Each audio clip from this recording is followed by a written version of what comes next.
Yamilet Giraldo Quintero fue tiroteada en Navarra en abril de 2009 en Cordovilla por denunciar a el proxeneta que la engañó y que abusó de ella y de otras muchas mujeres en una comunidad como Navarra. Yamilet representa, es el motor de esta exposición, por eso es la primera fotografía que está a la entrada y que mira siempre al público, ¿no? Es una fotografía mágica que te va siguiendo con la mirada, ¿no? ¿Y por qué? Creo que resume bien lo que sufren las personas migrantes desde que tienen que huir de manera obligada por diferentes causas de sus países hasta llegar a Europa, ¿no? ¿Qué es lo que sufrió Yamilet desde que salió de Colombia eh, con niños pequeños y qué es lo que se encontró en Navarra, ¿no? Cómo se la acogió y qué dificultades tuvo, ¿no? Todo eso está ocurriendo hoy, eh, está ocurriendo en el relleno de nuestros hogares. Yamilet reconstruyó su vida, creó su empresa, sin embargo, no fue protegida. Por eso, para no olvidar su historia, para que las nuevas generaciones consigan recordar lo que ella y sus hijos vivieron y su pareja vivió, para recordar que hoy está sucediendo, abrimos la exposición de Nieva Ceniza con Crónicas contra el Olvido con su imagen. Para mí es el motor de la exposición. Nieva Ceniza, Crónicas contra el Olvido, es una exposición que está inspirada en el libro y que arranca en 1998 cuando un joven estudiante de Ciencias de la Información, que soy yo, sale de la facultad con muchas ganas de hacer cosas, de vivir el periodismo, lo respiraba. Soy hijo de periodistas, ahijado de reportero de guerra, entonces todo eso lo he amado en casa. Y sin embargo, cuando sale de la facultad se da de bruces con una realidad que desconocía y que no enseñan en las universidades, que es que los medios de comunicación hoy les importa un carajo lo que sucede más allá de nuestro ombligo. Y eso es lo que yo me encontré. A pesar de todo eso, pues decidí viajar en el año 98 a Sudán, camuflado como misionero, para denunciar una situación que lamentablemente se está reproduciendo hoy. ¿Por qué suceden las guerras? ¿Por qué se enquistan los conflictos? Porque sencillamente he comprendido que es por la falta de reporteros en los lugares. Si no hay reporteros en los lugares como hoy en Gaza, en occidentales, todo eso se va a enquistar y se va a olvidar. En Sudán pues conseguí fotografiar a niños que eran alimentados con pienso animal, que era enviado desde Europa. Y eso no lo consigues confirmar si tú no estás allá y vas de la mano de esas religiosas y religiosos combonianos que son los que te muestran la realidad. Entonces tenía más de 20 años, me pagué el viaje con mi dinero, con mis vacaciones y conseguí ahorrarlo un poquito más para viajar a Nicaragua. Ese mismo año se produjo uno de los desastres naturales más graves del siglo XX, estamos hablando del 1998, si no recuerdo mal, y en el que movilizó muchísima ayuda humanitaria, asistencia humanitaria que salió mucha de Navarra. Y bueno, yo propuse, estaba entonces en un periódico regional y le propuse a mi director ir allá y ver la estela de lo que se había mandado desde aquí, comprobar si llegaba o no llegaba. Y me dijo que sí, que perfectamente, adelante, pero con mi dinero y con mis vacaciones. Esa es la ecuación que yo me encuentro cada vez que quiero afrontar ahora mismo una realidad en el mundo, 25 años después de empezar a trabajar. Siempre con tu dinero y con tus vacaciones. Y esa es la realidad que se están encontrando en general la mayoría de los reporteros españoles. Por eso hay muchos autónomos que tienen que viajar a los lugares sin ningún tipo de seguro, sin ningún tipo de salvaguarda, ¿no?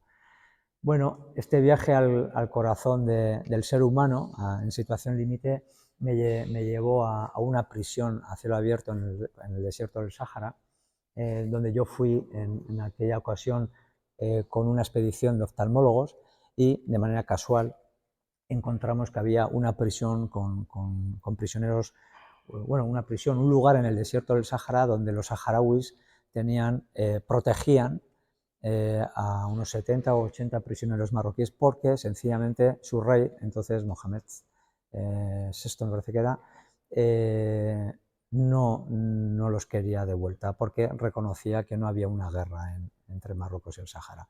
Entonces, durante muchos años, el Frente Polisario estuvo cuidando a sus propios enemigos.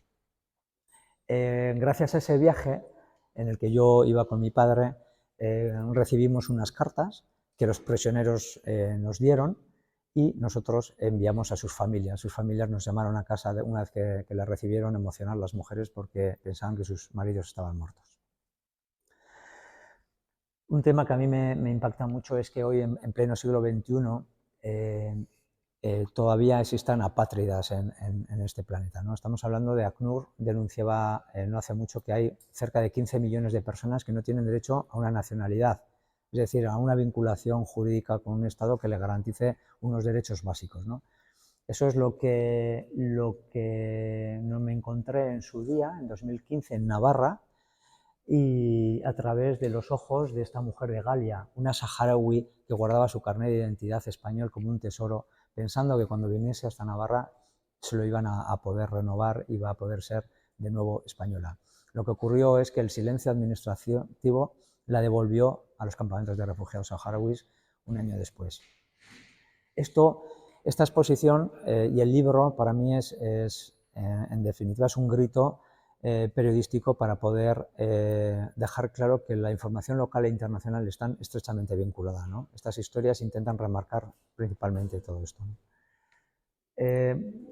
Nieva Ceniza subraya continuamente el olvido en el que están sufriendo las mujeres y las niñas en todo el mundo, como las niñas albinas que son abandonadas en los termiteros al nacer porque, según en los países donde vivan, pueden crear en el ambiente familiar fortuna o maleficio, ¿no? Entonces normalmente los matan para descuartizarlos y utilizar sus extremidades como amuletos. Estas dos niñas las conocí en Mali y habían sido abandonadas en un termitero y gracias a una vecina se salvaron porque las recogió a tiempo de aquel termitero, ¿no? Sanga también, junto a Yamilet, forma parte del motor de esta exposición. También la conocí en Mali gracias a Abel, un médico cubano que me mostró cómo era el día a día en los hospitales de de Mopti, en Mali. Sanga, esta fotografía la hice antes de que ella muriese, 1 hora antes de que muriese. Tenía una peritonitis aguda y bueno, ¿qué ocurrió? Pues que el marido... allí la gente, como ocurre hoy, tiene que pagar todo el material quirúrgico para poder operar. Pagaron el inicio de la intervención y el marido consideró que no podía seguir pagando porque tenía más mujeres y tenía animales que alimentar y murió en mitad de la intervención. Lo que intentamos con Nieva Ceniza en realidad es explicar para que las nuevas generaciones, si tienen en clase en sus colegios a chavales, a chicos o a chicas de distintos países, que entiendan que detrás puede haber una historia en la que se han visto obligados a tener que escapar de una realidad, ¿no? Por ejemplo, esta adolescente le conocí en Congo en el año 2014. Aquí viajé de la mano de una ONG de Alboan que me ayudó a entrar en unas minas de coltán y poder conocer y confirmar que efectivamente se estaban utilizando menores para la extracción de un mineral, de varios minerales que luego se funden y se trabajan para que tengamos los mejores móviles en nuestros países, ¿no? Somos en parte responsables de que los menores sean explotados en las minas de coltán en lugares como Congo, ¿no?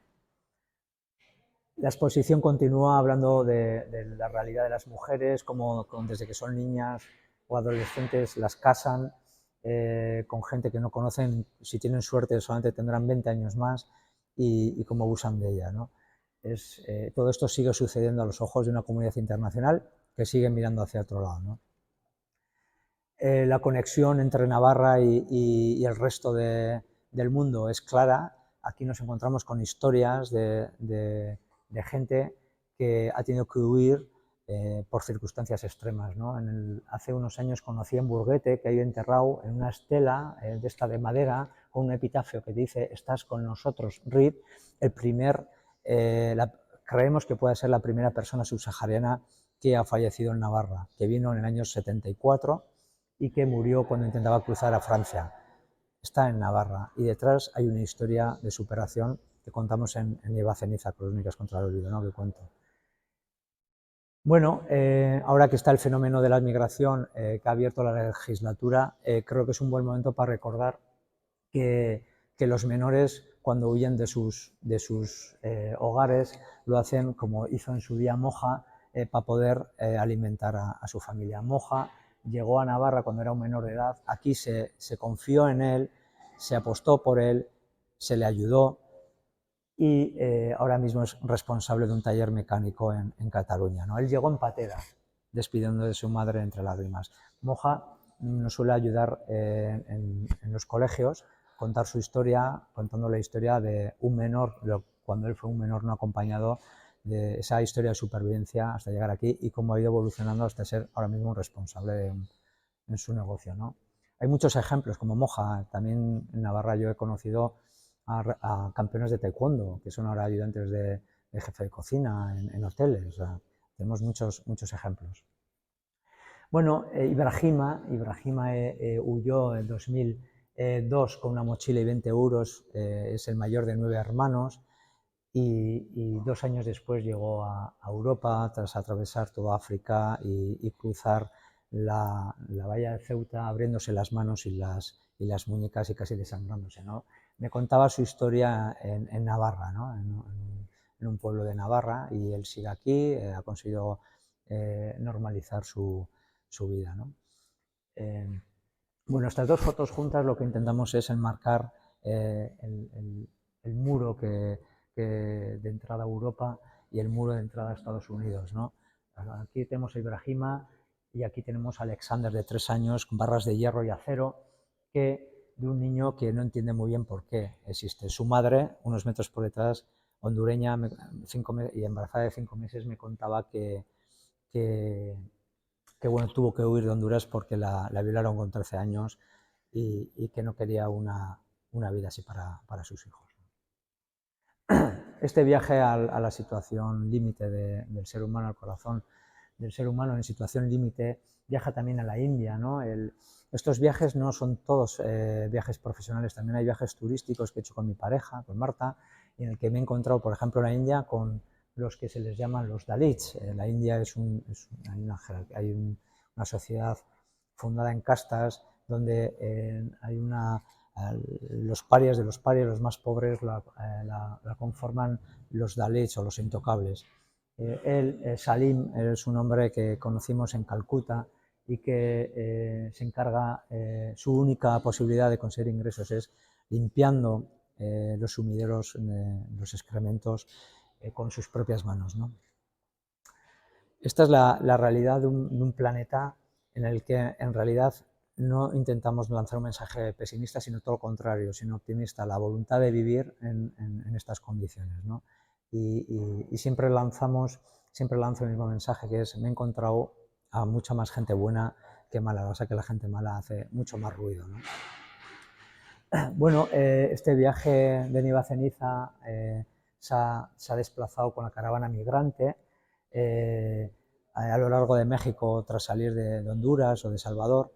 Pero claro, una vez que tú viajas con ellos y descubres que son mujeres, niños o hombres que están intentando escapar de las maras o que han sido extorsionados, te encuentras, por ejemplo, caravanas paralelas conformadas con personas que por su condición sexual han tenido que huir.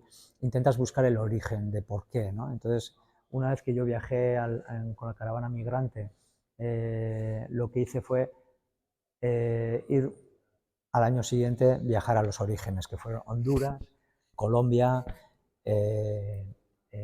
Entonces, bueno, intentar encontrar historias que nos expliquen por qué realmente tienen que marcharse, ¿no? Y conocí a mujeres como Marlene, que cuando en el año 2018 tenía 72 años y vivía en esta cabañita de zinc con sus nietos en San Pedro Sula, una de las ciudades más peligrosas del mundo, ¿no?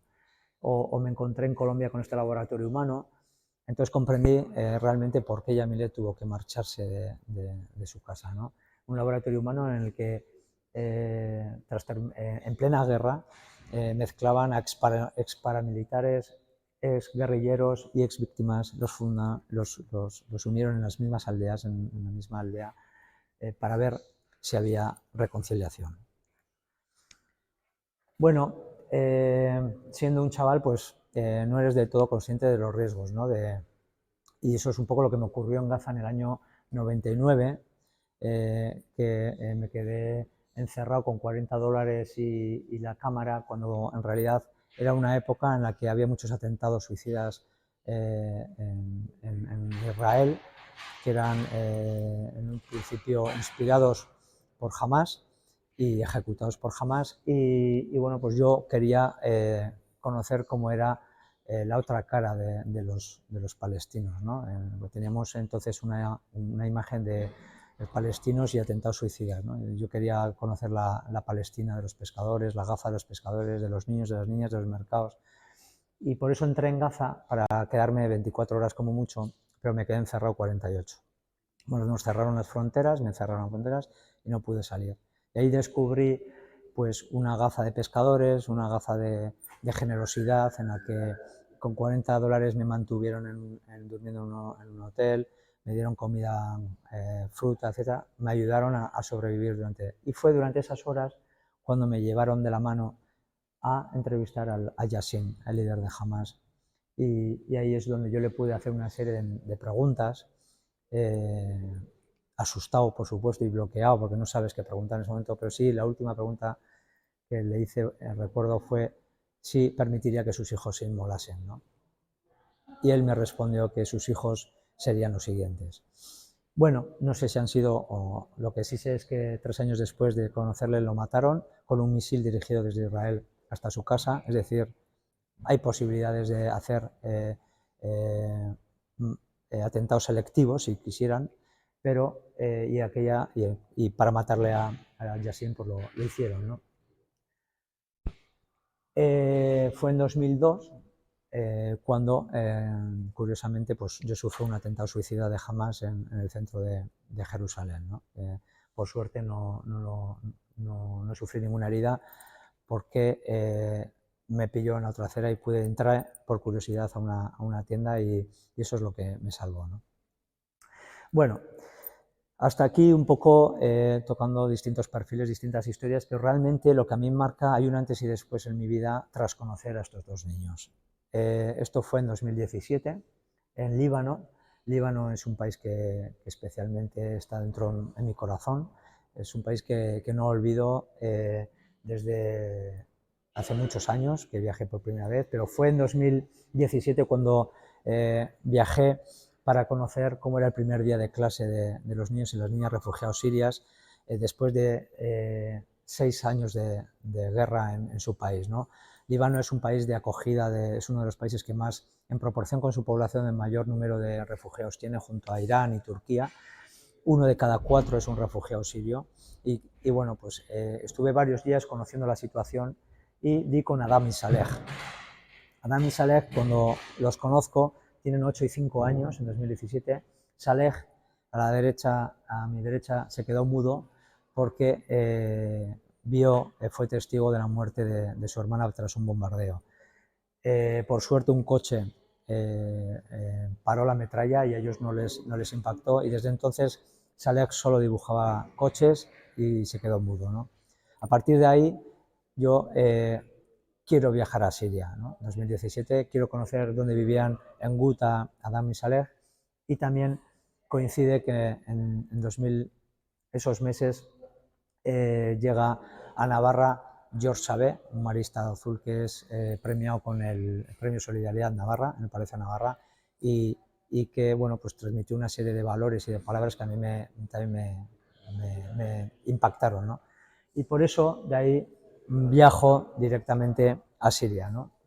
En Siria es donde realmente yo conozco la voluntad de vivir del pueblo sirio, es donde yo conozco a Marian y a sus 3 niños que viven en lo alto de este edificio. En 2018, en febrero, son desplazados. No hay que olvidar que estamos viviendo una de las mayores crisis migratorias de la historia reciente de la humanidad, que hay más de 100 millones de personas que están huyendo ahora mismo, tanto hacia fuera de su país como desplazados dentro del país. Marian y sus 3 hijos son desplazados. Y les he ido haciendo seguimiento, igual que Adam y Saleh, desde 2018 que los conozco hasta ahora. De hecho, volví en 2023 para ver, tras el terremoto, quería saber si el edificio había aguantado y si ellos estaban vivos. Y volví en marzo de 2023 y me encontré con ellos y estuve con ellos en el edificio, estaban vivos y estamos dando continuidad a las historias, ¿no? En esto también es un poco el objetivo de Nieva Ceniza, es dar continuidad a las historias que comenzaron en 1998, ¿no? Leila, Marista Azul, es una de las ángeles de la guarda de todas las personas desplazadas, principalmente niñas de Alepo. Van con su sudadera azul. Gracias a esa sudadera azul, cuando estaban en plenos bombardeos, en lo más alto, más álgido de la guerra, se les distinguía y sabían que eran gente que se podía confiar, entonces se acercaban, los desplazados se acercaban a ellos. Estuve con ellos en 2018, he estado 4 veces en Alepo con los Maristas Azules, me alojo en su casa, en su habitación, y gracias a ellos pues, he conseguido acercarme un poco mejor, con más sutileza, más prudencia a las personas que más sufren, ¿no? Nieva Ceniza es una evolución que yo voy aprendiendo a través de las personas que voy conociendo y que creo que da un salto importante cuando yo llego a Siria en 2018, gracias a ellos. Bueno, esta historia para mí, Saman es como si fuera un hermano. Desde que lo conocí en 2018 estamos en contacto. Ahora que estamos en la UNED me parece importante subrayar esta historia. Saman es el número 1 de su facultad de Ingeniería Mecánica en Alepo. Saman estudiaba en un pueblecito cerca de Alepo y una vez que entró el Estado Islámico en su aldea les prohibieron leer y estudiar. Ellos lo que hicieron fue esconder los libros y de noche, jugándose la vida, pues leían o estudiaban, ¿no? Así pudo escapar de su pueblo, llegar a Alepo, a la ciudad, se graduó y sacó el número 1 en mitad de la guerra y de las bombas, sacó el número 1 de su promoción, ¿no? Pero Saman es muy ambicioso y le gusta estudiar, y gracias a unos periodistas italianos que conocieron su historia, ha podido obtener la visa y ahora en Florencia está siendo el número 1 en su promoción en la maestría que él está realizando en la universidad. Es una historia de película, ¿no? No quiero olvidarme de Hadra y su hijo en el campo palestino de Yarmouk, en Damasco, en el año 48, cuando los palestinos sufren la primera Nakba, que es el desastre, que expulsan a los primeros palestinos con el beneplácito de Naciones Unidas de sus tierras, de sus casas. Ellos huyen, buscan lugares seguros, donde uno de ellos es Damasco. Y ahí otro es Sabra y Shatila, en Líbano, donde tenemos ahí otra fotografía. Y ahí, entre el Líbano y Siria, consiguen, y Jordania también, consiguen asentarse, y desde el año 48 Hadray ha creado su familia, ¿no? Allá en el olvido. Pero claro, le tocó vivir otra guerra, que es la de Damasco. Y ya ella decidió no salir de allá y morir. Tenía 90 años cuando la conocí, no sé si estará viva, la conocí en 2020 y me contaba pues, que se habían tenido que alimentar con hierbas, ¿no? Durante muchos meses. Bueno, este viaje de Nieva Ceniza tampoco se olvida de los refugiados ucranianos, que, bueno, pues que en un principio yo no quería tocar porque veía que es un país, es un conflicto pues que está abierto a los periodistas, ¿no? Tiene muchas facilidades. Creo que estaba bien cubierta esa información, pero para mí hay un punto de inflexión a la hora de cubrir este conflicto, en el que he estado 2 veces de la mano de Enfermeras de Navarra, de la Fundación Enfermeras de Navarra, que tenían una serie de proyectos en la zona occidental del país. Pero antes de conocerlas a ellas, me acerco a un autobús en Berrioplano, meses después del inicio de la guerra, con mujeres y niños que están haciendo el viaje inverso, es decir, están volviendo a la guerra. Entonces, aquella imagen de esta mujer con este niño, creo que me removió tanto, es decir, no entendía por qué querían volver a la guerra. Ellos me lo intentaban explicar y me lo explicaron, pero necesitaba conocerlo con mis propios ojos, que es un poco lo que me pasó con Adam y Saleh en Líbano, ¿no? Esa curiosidad que yo siento y que todavía siento por llegar a los sitios para entender cosas que luego me gusta transmitir para que otros puedan entenderlos aquí en nuestra tierra, ¿no? En Navarra en este caso, y entendí lo que significa estar bajo tierra durante horas y horas, niños y madres, y lo que significa salir y tener esos rostros y explicar que falta la esperanza, ¿no? Todo aquello me removió y bueno, y seguimos haciendo a nivel local pues lo que podemos. Gracias.